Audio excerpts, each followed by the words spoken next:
Come back to my channel. আমার সকল বন্ধুকে অনেক অনেক ভালোবাসা।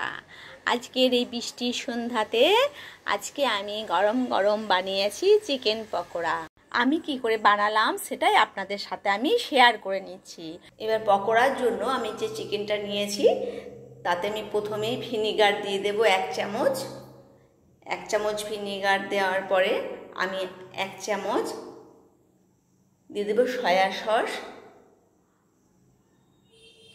এইভাবে আমি মাংসটাকে মেখে নেব। তার জন্য দিয়ে দিচ্ছি সাদা তেল। তারপরে আমি একে একে দেব কাঁচা পেঁয়াজ, একদম সরু সরু করে কুচিয়ে রেখেছিলাম, সেটা দিয়ে দেব। হাতে করে আরেকটু আমি ছোট করে নিচ্ছি। সরু সরু করে একদম পেঁয়াজগুলোকে আমি দিয়ে দেব। আর দেব কুচি করে কেটে রাখা কাঁচা লঙ্কা, আর যেটা আমি বেটে রেখেছি বা পেস্ট করে রেখেছি কাঁচা লঙ্কা, রসুন আর আদা, এইটাকে আমি বেটে রেখেছি। আর দেব কুচি কুচি করে কেটে রাখা ধনেপাতা। এবার এই মিশ্রণটা দেওয়ার পরে আমি আর কিছু মশলা দেব, যেমন হলুদ, কাশ্মীরি লঙ্কার গুঁড়ো, একটু চাট মশলা, একটু জিরে গুঁড়ো, একটু নুন আর একটু ধনে। এই মিশ্রণটা আমি আবার এটাতে দিয়ে দেব।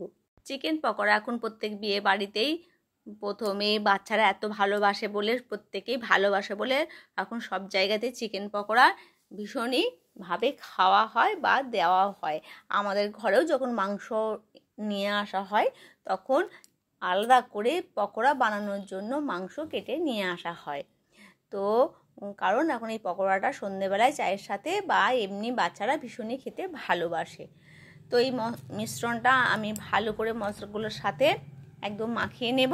নেওয়ার পরে আমি 10 মিনিট, আপনারা আধা ঘন্টাও রাখতে পারেন, 1 ঘন্টাও রাখতে পারেন। পুরো মাংসতে কী হবে, নুন মশলা সব ঢুকে যাবে, খুব ভালো লাগবে তখন খেতে। এরপরে আমি 10 মিনিট পরে যখন আমি ফিরে আসব, আপনারা যতক্ষণ রাখতে পারেন ততই ভালো হবে। এবার যখন আমি ফিরে আসব 10 মিনিট পরে, তখন কি করব, এই মশলাগুলো বা এই সামগ্রীগুলো আবার আমি মেশাবো। যেমন আমি নিয়েছি কর্নফ্লাওয়ার, বেসন, চালের গুঁড়ি, একটা ডিম, এইগুলো আমি এবার একে একে দিয়ে দেব।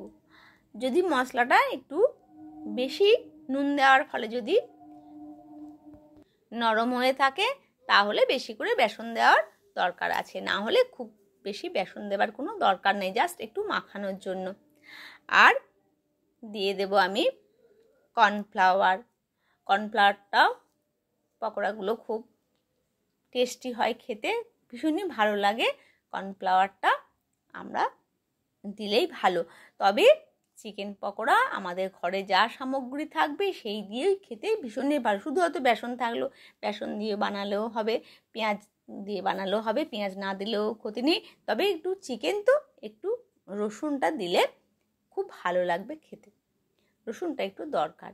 এবার আমি দিয়ে দেব ডিম। তাহলে আমি চালের গুঁড়ি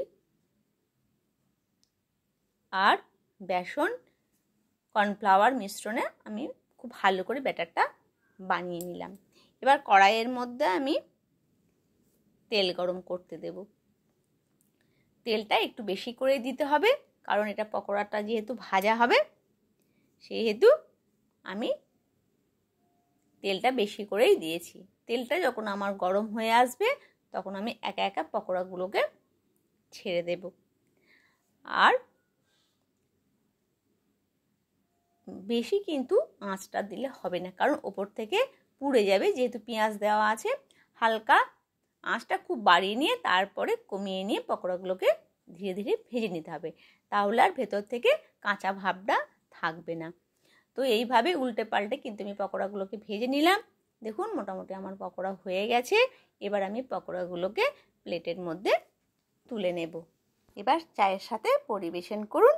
ভালো থাকবেন, সুস্থ থাকবেন। দেখা হবে আবার নতুন কোনো রেসিপিতে।